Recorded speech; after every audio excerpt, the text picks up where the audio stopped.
একটানা একইভাবে কাজ করার সময় অনেক সময় আমাদের মনে হয় পা ঝিনঝিন করছে বা পা অবশ লাগছে। পা ঝিনঝিন করা বা পা অবশ লাগা এটি কি আসলেই কোনো কঠিন অসুখ? এটি কি আসলে কোমরের কোনো অসুখ থেকে হয়? এই অসুখের প্রতিকারই বা কী? চলুন দর্শক জেনে নিই আমাদের আজকের ডক্টরের কাছ থেকে। স্যার, পা ঝিনঝিন বা অবশ আসলে কেন লাগে? এটা একেবারে কমন সমস্যা। রাতে বিছানায় শুয়ে আছে, পা ঝিঝি করতেছে, বা অফিসে বসে আছে ঝিঝি। তো কারো হচ্ছে এটা দীর্ঘমেয়াদী, হ্যাঁ, এটা নিয়মিত সে অভ্যস্ত, এবং মাঝে মাঝে সে কষ্ট পায়, এবং এটা আস্তে আস্তে গ্র্যাজুয়ালি বাড়ে। আবার হঠাৎ করে যে কোনো লোকের এই সমস্যাটা দেখা দিতে পারে।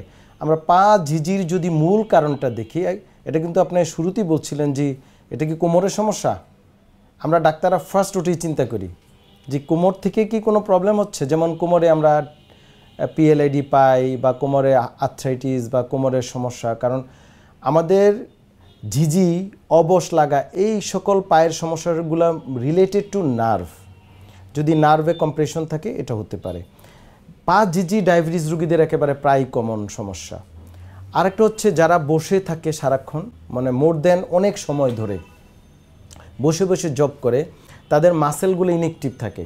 মাসেল যখন ইনএক্টিভ থাকে তখন কিন্তু মাসেলের ভিতর থাকে নার্ভ এবং ব্লাড ভেসেলস, এই ব্লাড সার্কুলেশনটা কমে যায়। ডিউ টু ব্লাড সার্কুলেশন কমে গেলে তখন কিন্তু পা ঝিঝি এটা করতে পারে।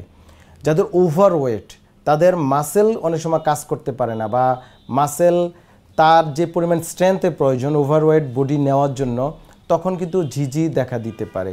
মেরুদণ্ডের সমস্যা তো আমি আগেই বললাম। বিভিন্ন ভাস্কুলার ইস্যুতেও কিন্তু পায়ে ঝিঝিগুলা দেখা দিতে পারে। নার্ভের বিভিন্ন রোগে দেখা দিতে পারে। এগুলো একেবারেই কমন বিভিন্ন সমস্যা থেকে হতে পারে। তবে আমরা প্রায় প্র্যাকটিসে যে রোগীগুলা পাই, পা ঝিঝি বা পা অবশ লাগা, এগুলো হচ্ছে মেরুদণ্ডের সমস্যাজনিতটাই সবচেয়ে বেশি, মানে একেবারে কমন সমস্যা। সেটা হচ্ছে সায়াটিক নার্ভ যদি প্রদাহ হয় বা চাপ খেয়ে থাকে। তারপর হচ্ছে দীর্ঘমেয়াদী যখন ডায়াবেটিস বাড়তেই থাকে তখন পায়ের এই প্রবলেমগুলো দেখা দিতে পারে।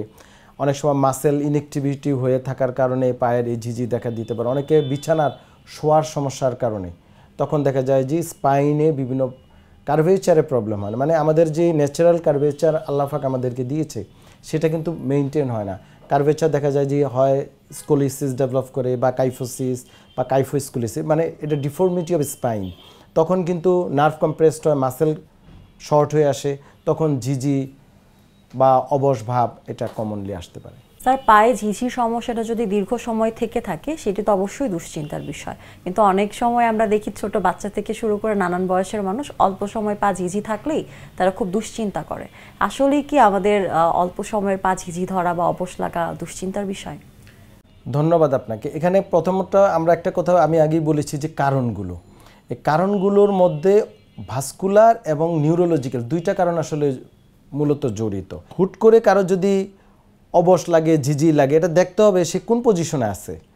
দেখবেন আপনি একটু আসন করে বসে আছেন আপনি 2-3 ঘন্টা, বা একটা ডেস্ক জবে বসেই আছেন একটা ম্যাল পজিশনে, মানে আপনার পাটা যেভাবে থাকার কথা সে পজিশনে নেই, তখন যে ঝিঝি লাগাটা ওরিড হওয়ার কোনো কারণ নেই, মানে এটা স্বাভাবিকলি হতে পারে। সেটা হয়তো ম্যাল পজিশনের কারণে বা সার্কুলেশন প্রবলেমের কারণে এটা হয়ে থাকে। এটা নিয়ে ভয় পাওয়ার কোনো কারণ নেই। কিন্তু যাদের এই প্রবলেমটা দীর্ঘমেয়াদী হয়, আবার সারে, আবার হয়, আবার সেরে যায়, আবার ট্রিটমেন্ট নিলে সেরে যায়, আবার হয়, তখন এটা কিন্তু আপনাকে কনসার্ন হতে হবে যে সামথিং রং, বা আপনার অন্য কোনো বড় কোনো মেজর সমস্যা বা রোগ আপনার শরীরে আছে, যেটা আপনাকে ডাক্তারের শরণাপন্ন সেটা ক্লিয়ার হয়ে নিতে হবে। স্যার, পায়ে ঝিনঝিন করা বা অবশ লাগার জন্য আসলে কি ধরনের চিকিৎসার প্রয়োজন হয়? চিকিৎসার প্রতিটা ক্ষেত্রে আমি এর আগেও বলেছি, আমি প্রায় রোগীদেরকে বলি যে আপনার যেই সমস্যা আমাদের কাছে নিয়ে আসেন বা আমার কাছে নিয়ে আসেন সেটা কারণটা নির্ধারণ করাটা জরুরি। তো আমরা পা ঝিঝির যে কারণগুলো ইতিপূর্বে বললাম, এই কারণটা যদি রোগীর শরীরে থাকে ওই অনুযায়ী আমরা তাকে বিভিন্ন ট্রিটমেন্ট দিয়ে থাকি। ট্রিটমেন্ট অনেক সময় আমরা বলি থেরাপি, অনেক সময় বলি চিকিৎসা, অনেক সময় বলি যে ওষুধ দিয়ে দিলাম, অনেক সময় বলি ব্যায়াম দিয়ে দিলাম। এনি ডিভাইস, এনি ওষুধ, এনি সাজেশন, এভরিথিংই একসাথে বলা হয় থেরাপি, একসাথে বলা হয় ট্রিটমেন্ট। এখন কারো যদি কোমরের সমস্যা থেকে হয়ে থাকে পিএলআইডি বা এনাদার কারণ, তার কোমরের যে সকল ইন্টারভেনশন দরকার সেটা আমরা দিব। কারো যদি ডায়াবেটিস থেকে হয়ে থাকে ডায়াবেটিসের ইন্টারভেনশনগুলো আমরা দিব, কন্ট্রোল করা এনাদার। কেউ যদি ব্যাড পশ্চারের কারণে, এই যে বসে থাকা বা আপনার ম্যাল পজিশনে থাকার কারণে, হয়তো তার প্রফেশনাল হেভিটি হচ্ছে এইভাবে সে বসে।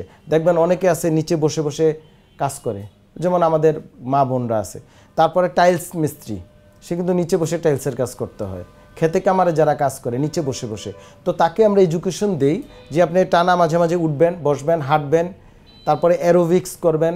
অ্যারোবিক্স মানে যেমন সাইক্লিং, সুইমিং, হাঁটা চলাফেরা, মানে আপনাকে সুস্থ থাকার জন্য এই জাতীয় জিজি অবশ এটাকে মেনটেন করার জন্য আপনার রোগের ট্রিটমেন্টের পাশাপাশি আপনাকে এই কজটা যেন বারবার না হয় সেই দিকে আপনাকে তখন ট্রিটমেন্ট অ্যাপ্রোচে যেতে হবে। আর আমরা যে ঔষধ, থেরাপি বা ইন্টারভেনশন যাই দিই না কেন, সেটা অ্যাকর্ডিং টু রুগীর কন্ডিশন অনুযায়ী আমরা সেটা রুগীকে দিয়ে থাকি। অনেক ধন্যবাদ স্যার, পা ঝিনঝিন সংক্রান্ত অসুবিধাগুলো সম্পর্কে আমাদের জানানোর জন্য এবং এর চিকিৎসার দিকগুলো আমাদের সাথে আলোকপাত করবার জন্য। আপনাকে অনেক ধন্যবাদ। নাগরিক টেলিভিশনকে অসংখ্য ধন্যবাদ।